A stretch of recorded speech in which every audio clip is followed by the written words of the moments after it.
And so I created a story. Story writing is very good. And then you can, take out the essence. And the essence was I'm a therapist who has developed his own approach, who has written a book about it, and is asked around the world to give presentations and workshops.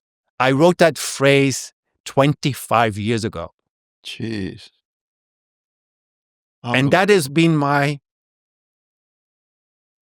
that's always, since that moment, because she said, okay, go for it, right? Yeah. And that's then, what are you waiting for? That has been my focal point.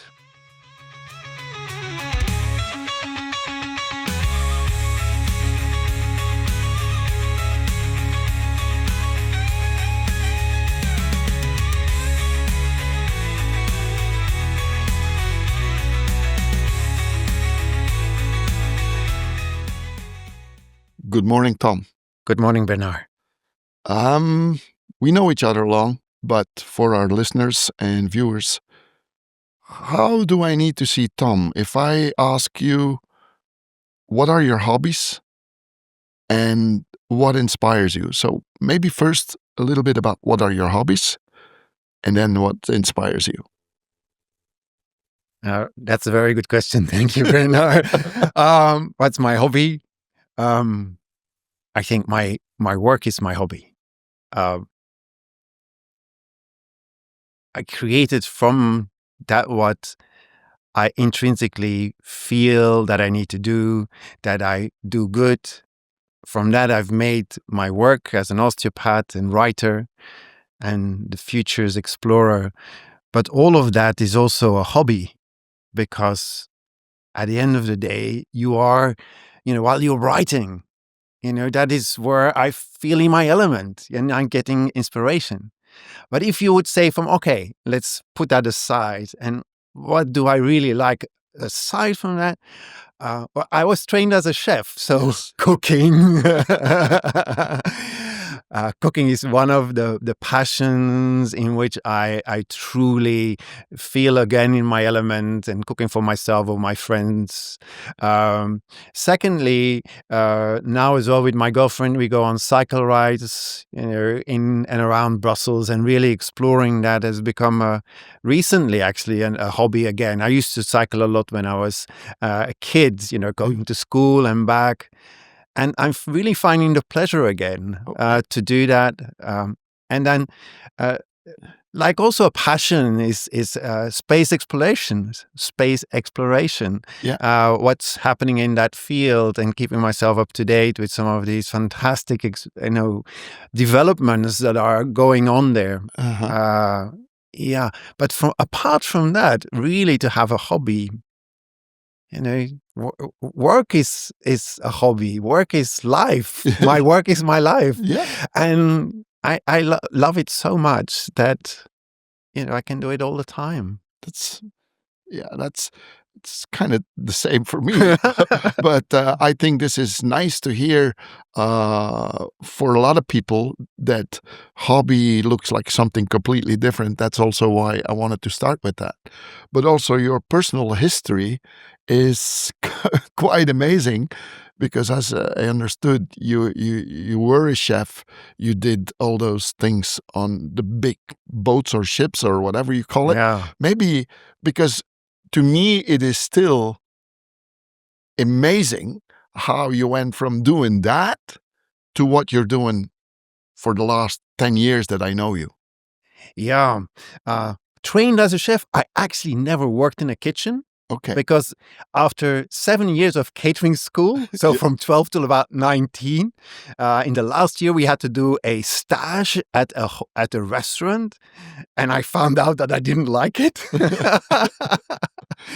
And but already from 16, I was working in the restaurant as a waiter, Yes. in the weekends, and there I found actually that I was far more suited as a social person, interacting with people. And so instead of working in a kitchen, I very quickly went into the service part, And indeed, I went to England to improve my English. That was my first job. Loved it so much. But what was meant to be for 3 months, I stayed for 8 years or something like that in England. Then working in the luxury hotels. And then eventually on a cruise ship, I went 2.5 years sailing around the, 7 seas on the Queen Elizabeth II, which was then one of the most prestigious cruise ships in the world. And today it's still one of the most iconic cruise ships. Still, it's not sailing anymore, but it's a hotel in Dubai that if I go to Dubai to train and to give some workshops or go to a conference, then of course I stay at my home. Yes, that's your home quite a bit. It's a fantastic opportunity again now to be there. But yeah, that transition, from training as a chef, being a waiter, also ended up into the wine industry, working in a wine shop in England, being a sommelier on board the Queen Elizabeth II, coming back to Belgium in 1998, not really knowing what to do next. And it was like suddenly you find yourself in this moment where you wake up and say, from what now? It's like I had reached every single dream that I had, and I wanted to see the Statue of Liberty. I wanted to see Niagara Falls, and about that was it. And I thought I would never, ever see those two places. Because remember, we're in the 1990s. I'm born in 1970. Tomorrow was the same as yesterday. That, going to Thailand, that was for the really, really, really like adventurous people, not like it is now. So we have to transport ourselves into a completely different time frame and era. So for me, those places were dreams, the far-fetched dreams that today, what was that? Is that a dream? But yeah, so then when you stand in front of Niagara Falls, when you stand in front of the Statue of Liberty, or seeing it while on the QE2, passing it on your first trip to New York, wow. And then you say, wow, this is amazing. But then also many backpacking trips around the world, 9 months, 7 months. So then you come to a stop. And it's like, okay, what's next?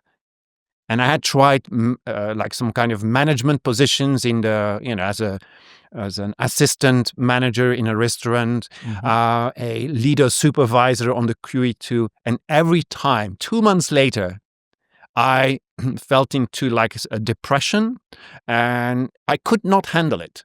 Wow. I could not handle leading people or having all of these elements in my mind that you needed to have in your mind to lead people, to know what they're doing, what they're going to do the next day. So that future thinking, as an assistant manager in a restaurant, you need to order pepper and salt to have pepper and salt in time. And all of that I could not do. It was too much. Okay. In that period. So we're talking about the period where I was 20, 29. And so at one stage you're thinking am I going to be a waiter for the rest of my life? And that was, in that moment, soul destroying. And now I know why. At that moment, I did not understand why. Now I know why that was soul destroying, because in my soul was saying, Tom, there is something much bigger for you out there that you need to realize. But at the time, I did not realize. So at that morning, it's a really particular moment that you wake up and you have all of these thoughts. I had a phone call from a friend from catering school, and he said, what are you doing? I said, I don't know really what I'm going to do. I said, we're looking for somebody who wants to open a gourmet deli. He and his father had set up a gourmet deli, very successful in the 8 years that I've been gallivanting around the world. And they wanted to expand. And he said, Tom, would you be interested? We found this shop in Mechelen. You can open that on your own. We will help you. We'll set it up. It's like a sort of a franchise. And it would be ideal for you. And they trusted me because we had the same background. We were friends. We know the family and all of that. And Thank you very thank you very much. The universe has given you a present, Now it's just for you to grab it and do it. Yeah. And indeed, so on 9/9/99, I opened my deli in Mechelen. Daily Freight was called, the name, as same as my friend's place. And 2 months later, I was suicidal depressed. Okay. Because I had a question about that, but maybe first talk about that depression. Because what I want to make clear to the listeners and the viewers is really, I hope you can describe a little more what you really felt so that you can name it now. It was a depression, and also that moment that you kind of were waiting for a sign out of heaven, so to speak. Yeah. So can you be a little more clear on that? What you were feeling, or what would you tell people to say, this is how you recognized it, really? Sure. And so I started it on a false pretense somewhere. And so I was looking at my friend. He had success. He had a house. He had a motorbike. He had a beautiful car. He had a wife. He had a kid. He had esteem in the community. And that's the thing what I was looking at, right? So I was really, it was not intrinsic motivation at all. It was more about, the money and about the esteem and about all of that. So when I started the shop, and it was not working. And so I was, from in the beginning, it was not working. It was very difficult to get new clients in the shop, even though it was an existing shop. But once the new kid in town wore off, it just going down and down and down the hill. And that is when you start, when there starts a conflict within you. Mm-hmm. You see your dream, and then it doesn't match the reality. I never had thought about that it would take time. I never thought that, that it would not succeed. I had no plan B, nothing. And my friends never prepared me for that either, because for them it was also logical, it's going to work. That's it. So what you're feeling inside is there is a deep incoherence with what you're feeling, what is happening, and that is a widening gap between that outside world and the inside world. And you're running after that outside world, and the inside world is just getting tired, getting fed up. And it's like a mood that closes down, and you become smaller and smaller and smaller. But also, there is no more options. Your brain doesn't work in the same way anymore. It's like suddenly you're inside with all of these problems, and you're trying to solve it, and there is no way out.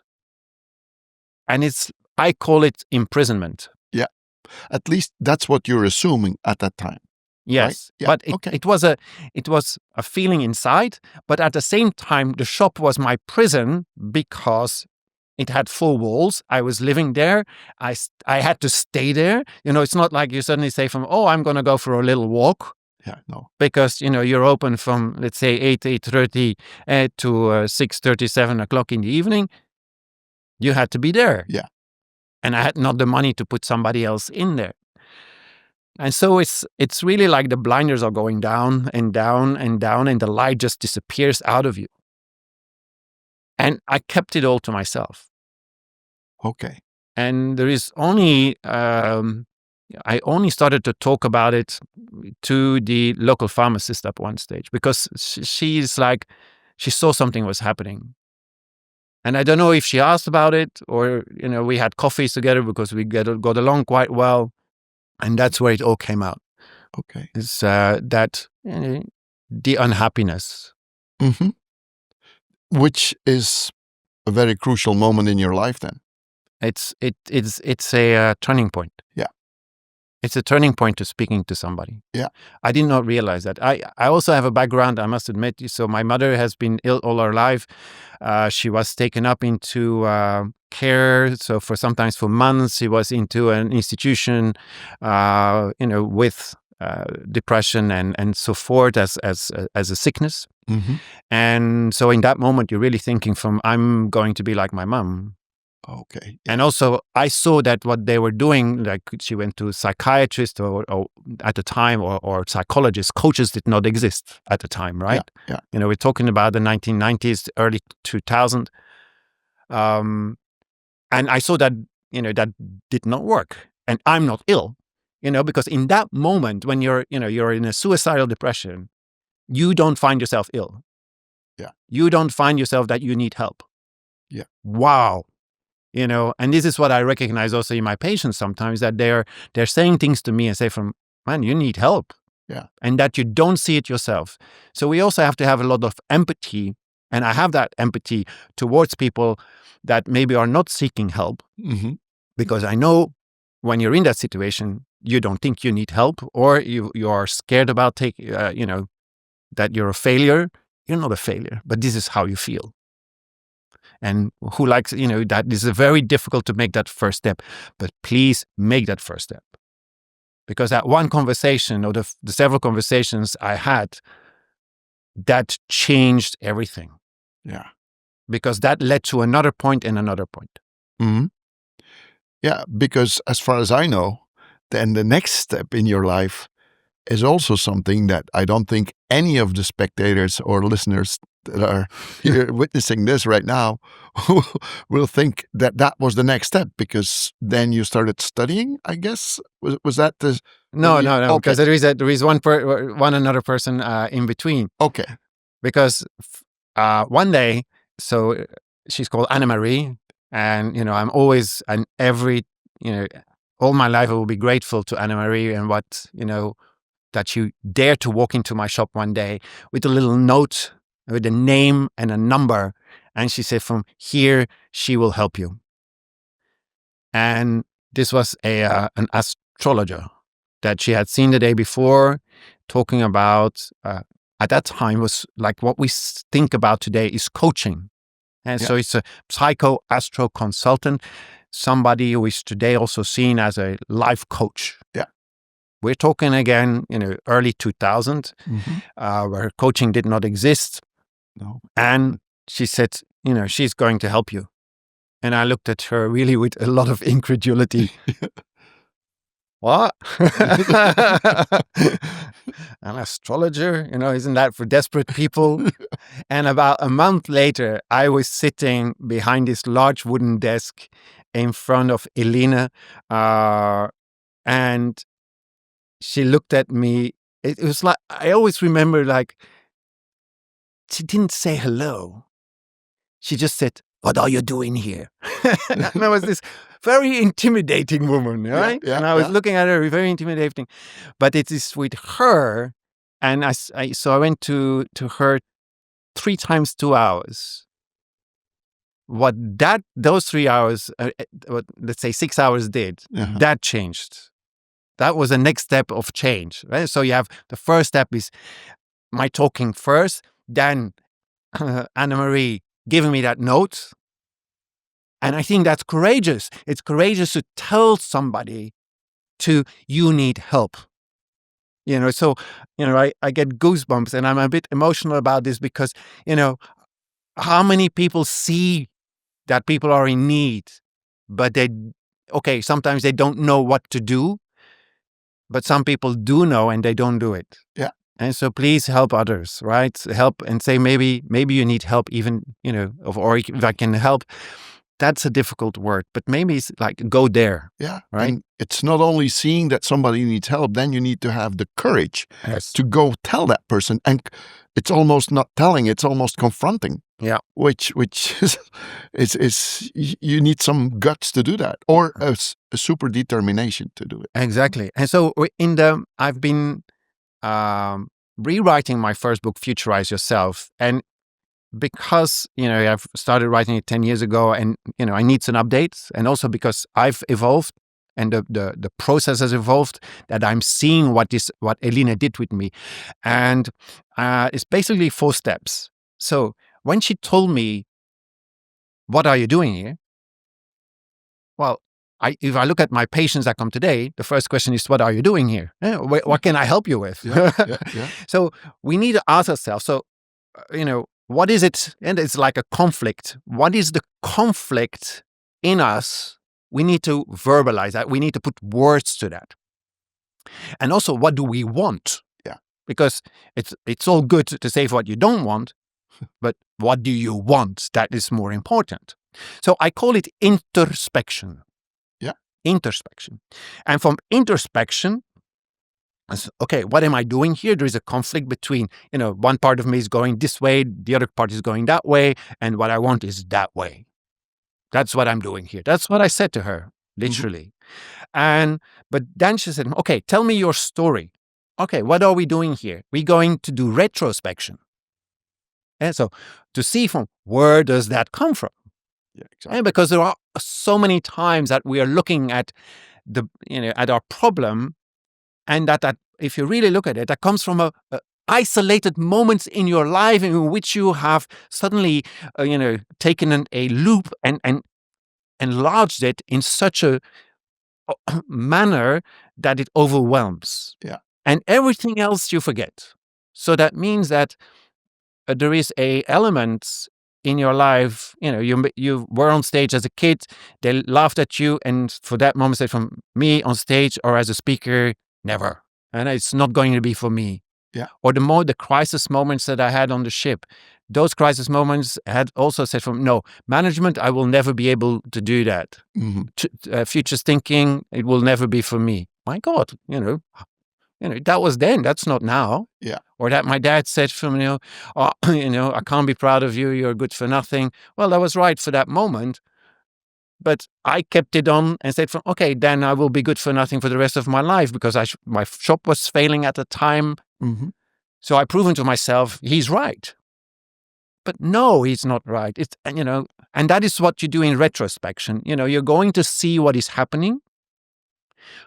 Where does this conflict come from? What is the metaphors that you're using that are wrong?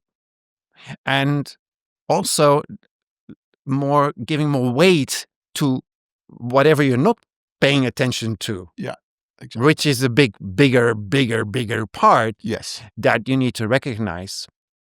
So change the metaphor, change your outlook. That changes your present and your future straight away. So this was the first session that she did with me. And then she gave me homework. And that you could say is introspection. Because the homework she gave me were 3 questions. Tom, you talk about your friends always that they are better than you. But in what are they better? The second question was, okay, why do people come to you, Tom, and not to your friends? Okay. And then the third question was, what have you already done? Where you said if I do this for the rest of my life, that would be nice, right? No explanation. She just gave me the questions, nothing else. And I was scared of her. She was intimidating, as I said before. So I did my homework. Yeah. So like week 3, 1 week before going back, I said, I better do my homework. And so I answered that. And basically, in the second session, we discussed that was to find my potential. Because what I was seeing in other people was actually part of me. They were communicators. I never thought I was a communicator. Yeah. I never thought I was a teacher. I never thought I was a therapist. Yeah. Or a researcher. Me? Yeah. The traveler. That was the only one that I found that was indeed me. Yeah. And that's introspection. So finding what's the potential in which you then can find or develop the harmony. And so you're in a conflict. Where does that come from? But then more potential is that's what you're born with, and that was where that you die with. That part is probably the part that gives you the harmony that you're seeking inside. So that void that was in me, that was, that imprisonment, well, it's because my potential that I did not realize was all there wanting to be expressed. I was 29, going on 30, and this potential was saying it's time, Yeah. And once I started to realize that, wow, then wouldn't it make more sense that I do something with it? Yeah. So her last question, we go down to, more to prospection, into the futures thinking, as was, imagine an ideal in 10 years' time. Yeah. Again, that's the only thing she says. No guidelines. In my book, I say look, I had to find it all out the hard way, but I'm giving you the explanations, Yeah. so you don't have to wait so many years to develop it all, Yeah. right? Because we have to compound knowledge. Yes. What we have gone through, I don't want you to take that long. Right? So I said, okay, so if my potential is being a therapist, a communicator, teacher, researcher, and traveler, wouldn't life make more sense and have more meaning and purpose if I put that into a future, into a job and develop it? And so I created a story. Story writing is very good. And then you can, take out the essence. And the essence I'm a therapist who has developed his own approach, who has written a book about it, and is asked around the world to give presentations and workshops. I wrote that phrase 25 years ago. Jeez. And that has been my, that's always, since that moment, because she said, okay, go for it, right? Yeah. And that's then, what are you waiting for? That has been my focal point. So basically, that has been my futurizing yourself. That's been my future that I've then led through the present actions, somewhere the behavior. Mm-hmm. So you have decisions to make, you have choices to make, but you have to do actions. You have to put it in action to have it pull me forward, instead of pushing me forward by my past into direction unknown, que sera. No. I've changed 25 years ago the way of living into this is what I want. Yeah. And this is what I need to be in my element, to be content, fulfilled, and healthy, to fulfill my aspirations, to be, to have a good life, to have it's an acronym, great, good, resilient, that I evolve as a person, because I was feeling that in that, you were asking in the beginning, how did it feel? It felt I was regressing as a person, not evolving as a person. And for life to make sense, we must evolve, right? We must feel that we are evolving as a person. And then you have the actionable part, and then transcendent with meaning and purpose. But also I was thinking about the next generation. Yeah. Transcendent is also from transcending oneself for future generations. And if, I teach in India, and many Indians believe in reincarnation. Is reincarnation true? Then the next generation is me. Yeah. Exactly. Right? It changes your perspective on life, on living, on what you're doing. Are you perfect? No, but I'm trying to do my best. Mm-hmm. So this is how it all started. Bernard. So in a way, what you're explaining in the last 3 minutes, that is what you got out of the last conversation with the lady, or the last answer, that you got, that this is in a way, your mantra. Yes. Yeah. Yep. And is there another thing, like you get this is 25 years, you tell it with a lot of energy. Did you feel that energy, not the same, but something very special than all whatever you felt before that moment? Did you really recognize that? No. Oh, this is it? Okay. No. No. So that was like wishful thinking at that moment. Yes. But what choice did I have? Yeah. Well, The choice was to go through with suicide. Okay. Or that. That's the choices that I had. And, there are many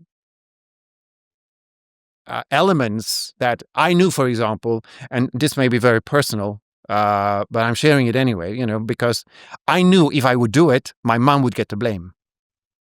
Okay. And I did not want that, because it was not her problem. Nice. That's one of the elements that kept me alive. And the second one that was kept me alive, and again, that it's like, it's a belief system, but thank God did I have it. Yeah. So if I do it, then I have to come back. And then I have to do it all again. It's like, do I believe in reincarnation? 51% yes, 50% no. It's always been like part of these questions of life that you say who knows? Yeah. But if I had to come back and do it all again, do all of that struggle that I had been through already again, sorry. Yeah. No. I want to start on another level. So do it. But also, Bernard, I have to say, in about 2 months after that phrase was said, Yeah. again, it was again Anna-Marie, the pharmacist, who took me to see a lady talking about kinesiology. It's manual therapy with muscle testing. And she was talking about it in a conference, also to sell her workshops. And I said, "Oh, I recognize I've been treated by that twice, really remarkably. Yeah, I'll come with you." And so I went there, saw this lady, saw this explanation. Said, "That's my therapy." I felt immediately, so I had my phrase, I'm a therapist. And I felt immediately that, oh, maybe I should try that. Because it resonated with me, one, and two, I did not need a medical background. Yeah. So it was a therapy I could do. Because, of course, I could not suddenly start a medical degree because I did not have the finances. I was in debt with my shop.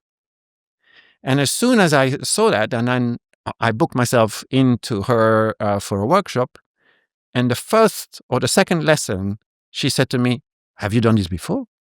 I said, "From never, but I feel like I've always done this." You see, and this is what is the remarkable part. As soon as I did that, I felt in my element. And I still had my shop at the time. So I had my part where I was feeling incoherent and in conflict. And then I was doing something where I felt absolutely in my element, something that I'd never done before. But I had an aptitude that I felt and she saw. Yeah. And we were not many of us. And she saw that in me and not in the others.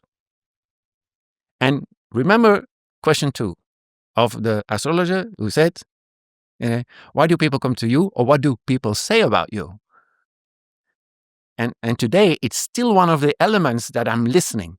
My patients come to me for this and not to my colleagues. Yeah. I've developed that part and made it into a specialty. Yeah. And today, I will still hear sometimes elements that say, Tom, I'm coming for you for this. I went to these other osteopaths, but they don't do that. What do you do? And so that's also evolving. And I'm listening. Because that second question that the astrologer gave me 25 years ago is still a very important one today. Yeah, but it is, because at the end of the day, you're describing now your core talents, and how they were found. And most of the times your talent is recognized much easier by an outsider than for sure by yourself. You're the last one to recognize that. Yeah, because we are in it. Yeah. And we are doing something that feels so natural to us sometimes that we don't realize it's a talent. We don't realize it's a potential. Exactly right. Something, a talent is what you've already developed that you're doing, and a potentially something that you can develop over time. Yeah. So, yes, and this is why we need to listen and observe. The world around us, our environment, is giving you clues and cues all the time. And it's just about you listening and observing that you can get to know parts of yourself. Yeah. You're right. But I think that because you had already kind of like your route to destination, you preset your brain to be alert for all those things that can come in that way. Yeah. But that's a bit told. Yes. Yeah. Exactly. So because if you don't know what you need to look for, you don't see anything. No. And that is the whole thing. But what I said from go and get help, and why help is so important, because it takes you out of your frame of mind and out of your framework, out of your way of looking at things to the world. Because at the end of the day, with the astrologer Elena, what she did was give me another perspective. Yeah. You say but why do you look at it like this? Why don't you look at it like that? Yeah. And I say I did not even know I could look from there. And that is what coaching, and that is what it's so important to get help. Yeah. And also when I'm in my practice, okay, I'm an osteopath and I treat physical ailments, but now also because many mental health problems today are related to dysautonomia, dysfunction of the autonomic nervous system due to stress. Many of these problems are also in mental health. So there is a coaching element after the physical. There is sometimes a coaching element. And I'm doing that all the time. It's like, but look it from here. Look it from this wider perspective. And many people say what can I do about it? Mm-hmm. And I laugh.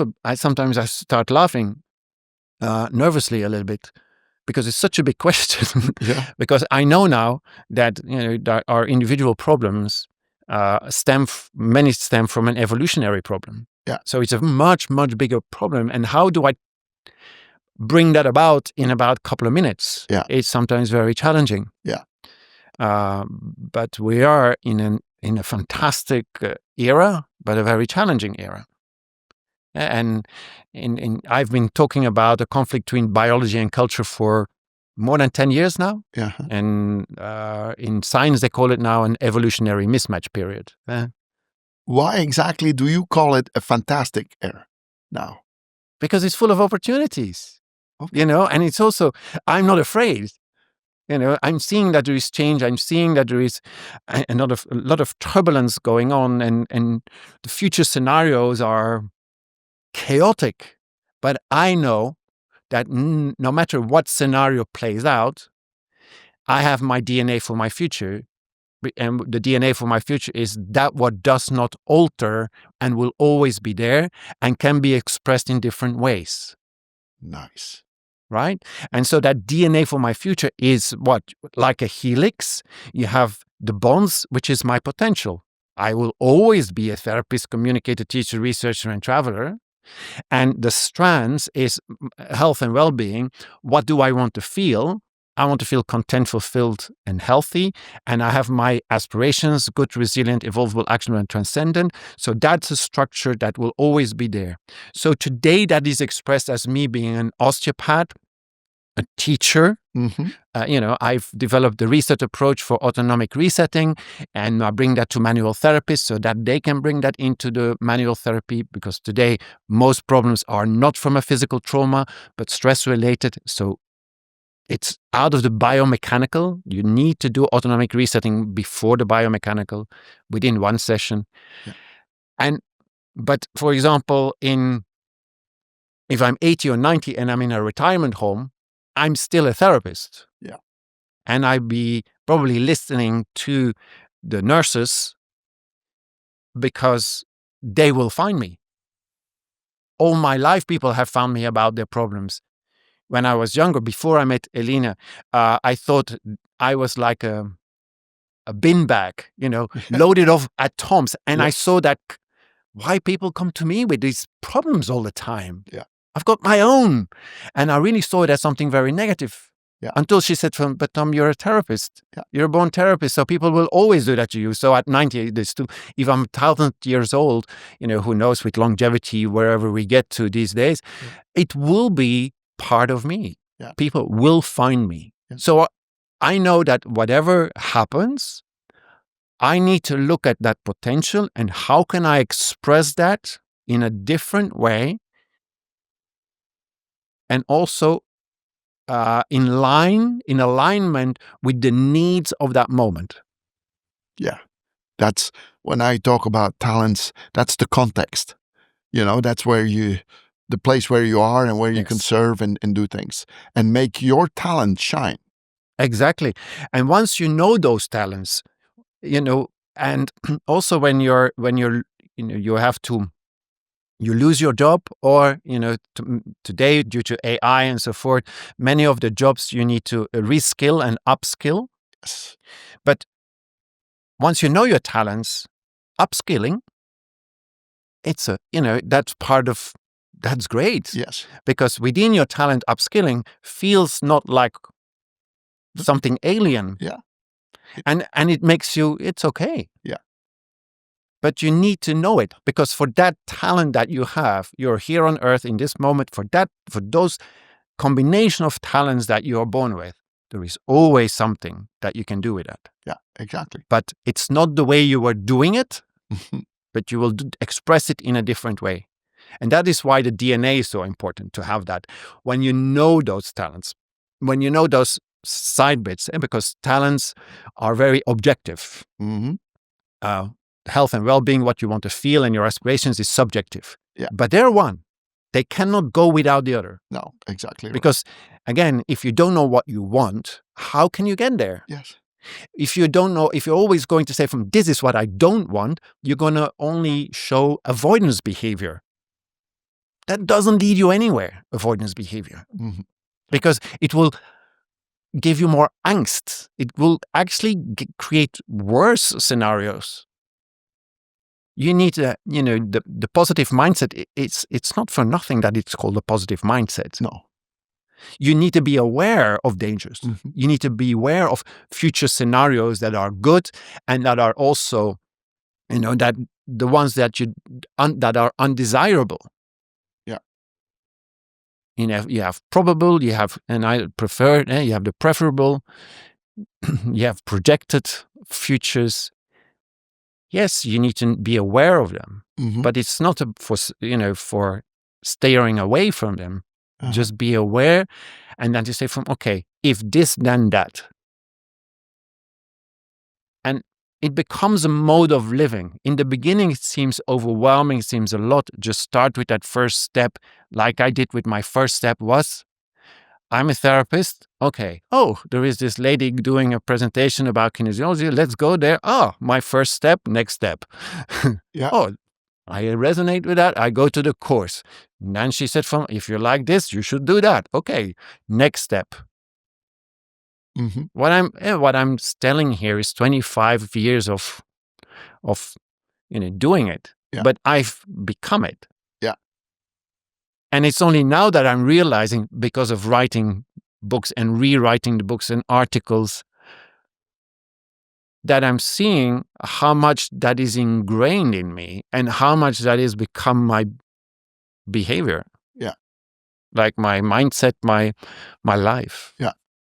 Kind of the output of what you're seeing and living in your brain. That's what you bring on paper now. Yeah, and it's like it's always about the same thing, but then you're deepening always that and see wow, there's another layer to this, there's another layer to this, Mm-hmm. and that is so fascinating that now with that kind of rewriting process, how you see it from that moment, you see it from one certain perspective. Yeah. Highlighting more the 3 questions that saved my life, I would say, at that time. But now I'm seeing for what saved me was the whole package, the introspection, retrospection, introspection, and the prospection elements. And I'm bringing that to life and living it. Okay. All these experience, so at some point you start writing, right? And then if I read, or when I read Futurize Yourself, was that the start where you started to really dig into why the process became the process?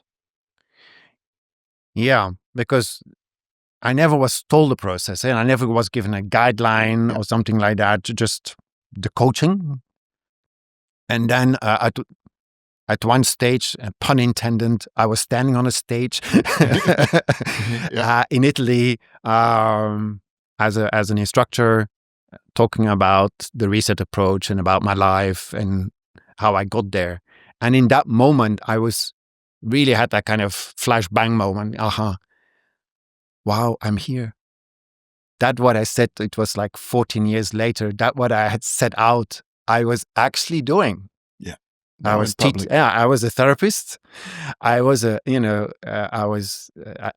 training. I was communicating. I was teaching. I was abroad. I hadn't got my book yet. And in that moment, I said, this is the book. I need to write who is Tom Tom. Because at the time, the Italians, Tom Tom, Tom Tom. Yeah. And it was so fascinating to see that I was being chanted at as being somebody special. I was not even in the room at one stage. I was sitting outside because they were watching an Italian film, and they were saying, Tom, Tom, Tom, Tom. I said, what's going on? Yeah. And afterwards, I asked to a guy, he said, hey, like really joke. It was a joke, right? It's like, hey, who is this Tom Tom everybody's talking about? And I knew in that moment, this is what I need to write down. And because people were asking me, how did you do it? Yeah. And that's when I started to dig into, okay, what actually happened here in the last 14, 15 years? Mm-hmm. A lot about what we talked about was your personal development. And then how do we need to understand that this, in a way, with the titles you are using for your books and a lot of your articles, it's very future oriented. So how do we bring those two together? Your personal development and everything you want, at least written, want to give to the people is future oriented, right? Yeah, but live today. Yeah. Okay, that's where I want to get. So can you explain, can you go deeper into that reasoning? Well, very simple. If you don't know where you're going, how can you make a choice, decision, or action? Correct. You can't. You can't. Yeah. Then you make choices, decisions, and actions, but if you don't know where you're going, then it doesn't really matter what choice you make. No. Logic. And this is why you need to have a future thinking mindset. We all have a future thinking mindset for when we buy a car, for when we do, for a degree or something like that. Or tomorrow we go to a restaurant. Well, when you want to go to that restaurant, you need to make some choices, decisions, and actions, not to take not to organize anything else. Mm-hmm. Or when a friend calls from, hey, what are you doing tomorrow? To also say from, yeah, I'm coming. And then, oh no, I had that restaurant booked. Well, but here we push it into the 10 years, 5 to 10 years distance. Why do we do that? Because also, if you have to make major changes in our lives, they don't happen overnight. And if you put it too close, then you stress about it. Yeah. So you need to put it outside the boundaries of where it can't happen. If you want to have a degree, it takes 5 years or 4 or 5 years. You can't put it in 3. No. Yeah. And if you put it in 10 years, it gives you that rest, but you still, don't procrastinate, right? Mm-hmm. Yeah. Don't do that. And also, that's not it's the objective. It's the something, the direction, but it can happen in a very much shorter time. But it's about the journey, not the destination at the end of the day. But you need to have a destination to do the journey. Yes. Because otherwise you're just a wanderer, and my life was wandering, and the meandering, in the first 29 years of my life. And that was fine for that moment. And I'm also very grateful that I had my meandering years.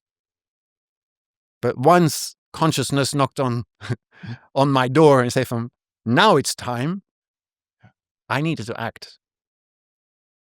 And I got exactly what I needed, even though that was very difficult. I didn't realize it at the time, only in hindsight. And also the toughness of that coaching that I had, making me feel stupid, making me feel like I was worth nothing.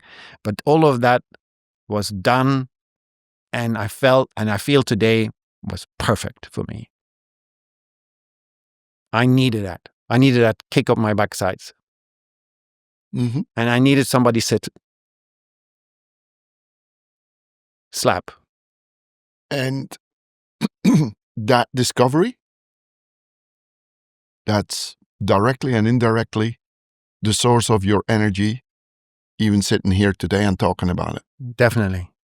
It gives me energy every day.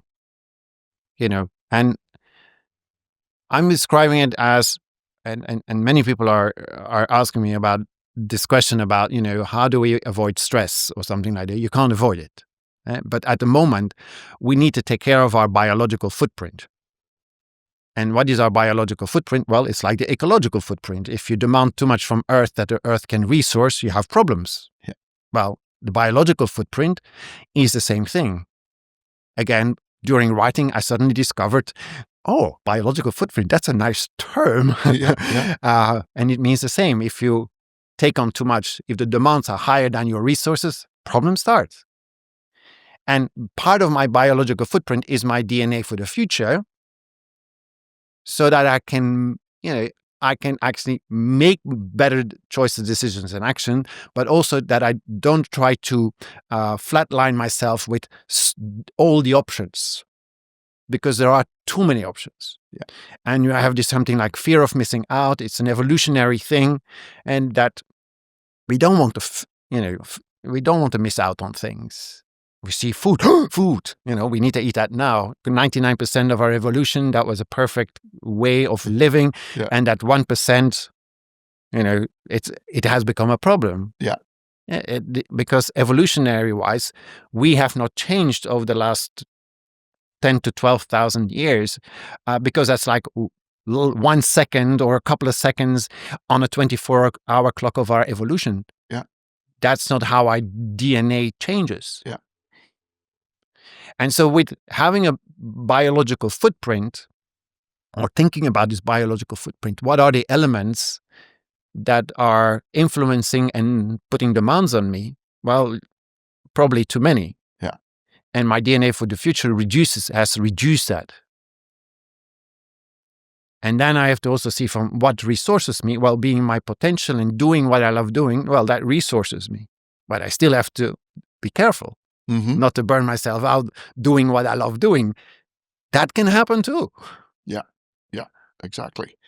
You can overuse your talent. Sure. If I say to my practice, for example, okay, I'm going to work from 8 to 8 every day.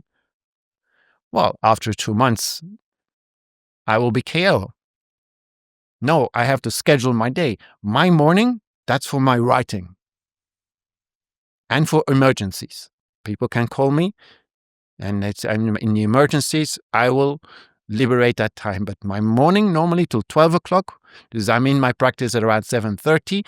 At 8 o'clock, I start writing and doing, sometimes some admin, taking care of certain elements. But then I start writing, thinking, preparing workshops and everything like that. At 12 o'clock, I start working as a therapist.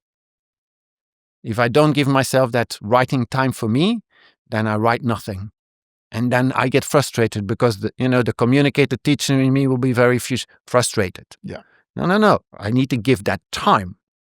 It's maybe not remunerated, but it gives me energy. And then from 12 to 7, I'm working as a therapist. That's still a 7-hour day, right? Yes, exactly. And what I've been learning and writing, most of the time my patients get straight away some new information from me. My girlfriend says to me, Tom, it's so strange.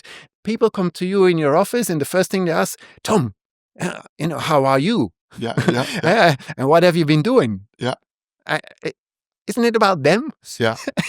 Well, but they need an example. And they're learning from these stories. They're learning from my experiences, from my thoughts, from my reflections, because I share them freely. And it creates relationships. And so many people, Tom, what you've said then, and I can't remember what I've said then, that really made an impact on me. And I think if you get this over and over again, I'm not going to change myself. I'm not going to change my way of working. I'm not going to change the way I'm doing things. Because I know that way is for me the right way, and obviously people as well. And it's a very different way of working than many others. But it's in this time and day and age, this is what people need. But to me, it sounds like you get the approval from your clients, every day as well, because they come and listen. So maybe that is not in the description that you need as a therapist. You do certain things, and this is an add-on, so to speak. But it's because of that add-on and the rest that they come to you. That means that you get acknowledgement from your clients. So that is another thing where I want to talk about talents. If you are in your talent zone doing something there with your talents, then your surroundings will testify all the time that you are in there. And I think also that is also part of a drive or a source of energy to continuously learn about all those things, because it feels very natural. Completely. And I've, even with my work as an osteopath, because I can talk a lot, but if my work is not well done, they're not going to come back either. Exactly. So they can be very interesting what I say, but if the pain is not gone, they won't come back. Yes, right? exactly. But also there, Bernard, is very interesting how, again, that kind of second question came up. So in 2007, I started my practice as an osteopath. And from the first patients that I had, so people come to an osteopath, again, osteopathy is much more popular today than it was in 2007 and before. So in 2007, I opened and people came to me for physical problems, neck, shoulder, back pain, the classical ones. And I would treat them. Most of the time, one session was already enough then, which was very unusual, because most of the time, okay, when the osteopath saying, okay, let's schedule in the next 3 weeks or in next week. And for me, I did not need that. It was done. And then you see these people back a couple of months later or a year later. And what I got was, oh, Tom, remember that last session? No. Yeah, you really helped physically. It was really fine. But can I ask you something? Afterwards, I could think better. Or some people say I had decisions to make, choices to make. I didn't know what. And after your session, suddenly it's like this, not that. It was so much clarity. Some people had more time. More time? How can you explain that? I can't explain it on Tom, but I felt like after your treatment, I had more time. I had this, or the same amount of stress, but it's like it was not a problem anymore. What did you do? I've never had that with another osteopath session. Yeah. You did something. Can you explain it? I had no idea. Yeah. And people came for that. Yeah. For that, not they came for the physical, but then they started to come also for that mental health aspect. Mm-hmm. I had no idea. But again, people were telling me, you're doing that, not the others. So I needed to look, what was I doing? And the reset approach, the return to ease approach, developed then. This from the beginning as an osteopath. I was doing that because I was doing it the way I wanted to do it. Yeah. And the way I did my treatments was not as we were taught. It was just the way I felt. This is the way I need to do it. It was indeed inspired by one of the teachers that I had. It was inspired by his way of teaching, or by what he gave us supplementary outside of the curriculum. Mm-hmm. Yeah.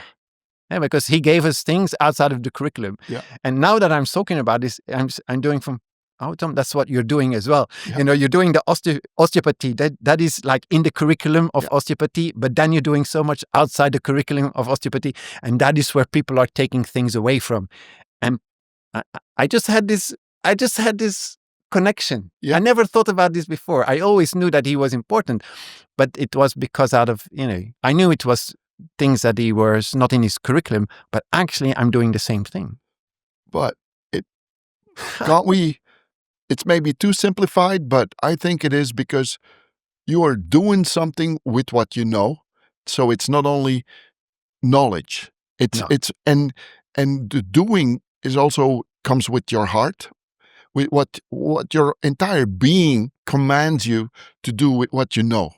Yeah. And I think that is obviously recognizable for your clients or outsiders. That's where they say, this is the one to go to, or this not. Yeah. And for me, it's fine. Eh? So I think I only had once a patient that was questioning me during my treatment. Why are you doing this? Why are you doing that? And you felt that he was like not happy, and I said at the end of the treatment, say, look, or you accept what I do, or you go to somebody else, no hard feelings. Basta. But I did learn from that moment that I had to explain my work better. So from that moment onwards, the new patients, I say this is what I'm going to do. I know that you come for your twisted ankle there, but I will start on your head because, the stress that has been built up, we first need to build that down. So the first part of the treatment, the head, the left side, right side, sacrum, some spinal decoaptations, all of that is part of a preparation. So when I start working on your foot, that I know that the neurological systems, the stress response has been eased, so neurohormonal changes, that all your body's overcompensations have been cleared, so that when I touch your foot, that all of the influence on that foot are gone. And so that I have the symptom pure here. And then I'm going to work on that. Because that might have created the other problems, but who knows? Yeah. You twisted your ankle because your pelvis was already not very straight and you were running with like a blocked pelvis. And that suddenly, your foot as a sort of shock absorber didn't function anymore because it was already in a precarious state of overuse. Yeah. You don't know that if you're only going to look at that ankle. And osteopathy in general is a biomechanical way of looking at things. Yeah. A holistic biomechanical, but not not that autonomic nervous system and so forth. Yeah. So, but now today the physical problems of most people is what happened? I don't know. I just woke up with it. I bent forward and I was suddenly stuck. That is not a biomechanical problem from onset. Yeah. That is caused by, the stress, that biological footprint that has increased the demands. The body starts to overcompensate, starts to fight and flight, and you don't feel it. Slowly but surely, you get the habituation process. You don't feel you're getting more tense, that your flexibility is away. So if I'm not going to switch off that autonomic resetting, it's like, when you have a fuse box in your house and there is a lightning and suddenly the switch is stripped. Yeah. Well, you just switch it back. But if there is a surcharge somewhere in your house because of some problem, and you do switch it back, it's not going to work, is it? Oh. So if I'm just going to work on that, or even the biomechanical, it's not going to work unless I find the overcharge. Yeah. And I deal with that first, and then deal with the overcompensations, and then deal with foot. But then you have to put that in that picture of, okay, but who are you? Why did you get into this state in the first place? Yeah.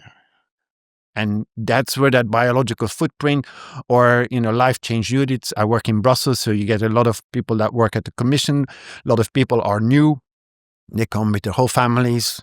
The life change units, they're exploded in a couple of months. Tom, this is wonderful. Thank you so much for being my guest in the Golden Cage.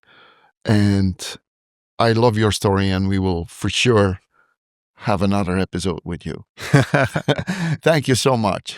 Thank you for inviting me, Bernard. We've known each other now 10 years nearly, and it's always a pleasure, and it's always such a spontaneous moment and enriching moment. And I've learned something today again, which our conversations always do for some reason. Exactly. So thank you.